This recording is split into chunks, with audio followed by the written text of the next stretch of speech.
کہ ماں آپ صرف ایک ماں ہو نا، وہ مجھے 70 ماؤں کے برابر محبت کرتا ہے. تو جو رب مجھے میری 70 ماؤں کے برابر محبت کرتا ہے، وہ کیسے اس دنیا میں مجھے رسوا کر سکتا ہے. الحمدللہ میں راحلہ سلیم ڈاکٹر محمد سلیم کی وائف ہوں. الحمدللہ ہم لوگ بھوپال سے بلونگ کرتے ہیں. میرے ہسبینڈ نے پہلے اسلام قبول کیا، ایک جین فیملی سے بلونگ کرتے ہیں. میں اگروال فیملی سے تھی. میرا پرانا نام مانسی اگروال تھا. اور میرے ہسبینڈ نے جب اسلام قبول کیا تو میرے لیے میری لائف کا بہت ایک شاکنگ انسیڈنٹ تھا. میں نے فرسٹ ٹائم کسی کو پہلی بار دیکھے، میں نے کسی کو نماز پڑھتے ہوئے دیکھا. میں نے اچانک یہ اکثر کر کے ایک پرٹیکولر ٹائم ہوتا تھا اور یہ گھر سے کہیں چلے جاتے تھے، اور میں ان سے پوچھتی تھی کہ آپ کہاں جاتے ہیں، تو یہ ریپلائی کرتے تھے this is none of your business, you have to do your job. تو میں بھی خاموش ہو جاتی تھی.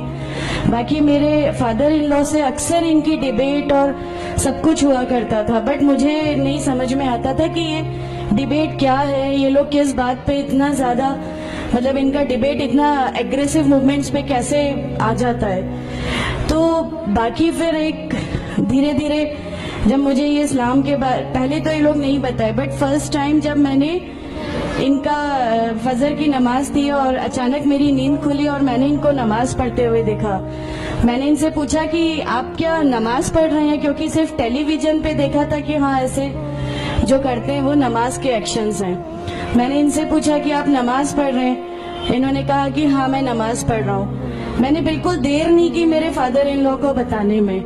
میں روم سے باہر نکل کے اور میں نے سب سے پہلے ان کو بتایا کہ پاپا جی آج ان کو میں نے نماز پڑھتے ہوئے دیکھا. تو انہوں نے مجھ سے کہا کہ ٹھیک ہے خاموش رہو، ابھی کسی سے کہنا نہیں، ہم دیکھیں گے کیا کر سکتے ہیں. اب وہ جو میری لائف کا مومنٹ تھا، وہاں سے میرے کو ایسا لگا کہ یہ کیا ہوا، مطلب یہ کیا کر رہے ہیں، ایسا کیوں کر رہے ہیں، یہ کہیں یہ کسی ایسے ویکتی سے تو نہیں مل گئے جو ان کو ٹیررزم کی طرف لے جا رہا ہے، اور یہ ایسی چیزوں میں تو نہیں انوالو ہو جائیں گے.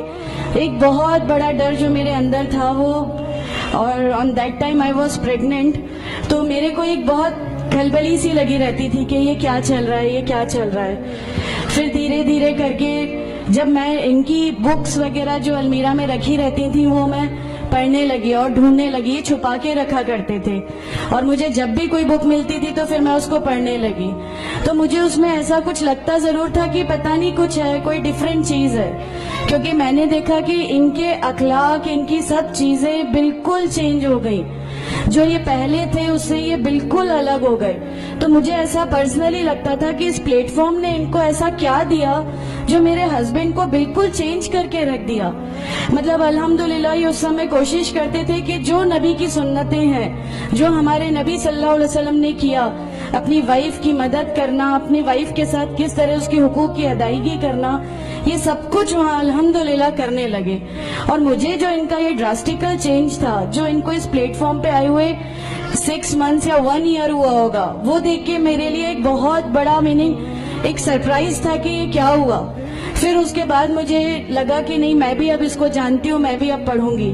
اور پھر میں اپنے فادر ان لا اور ان کی ڈیبیٹ سننے لگی. تو جینزم میں گاڈ کانسیپٹ ہے ہی نہیں.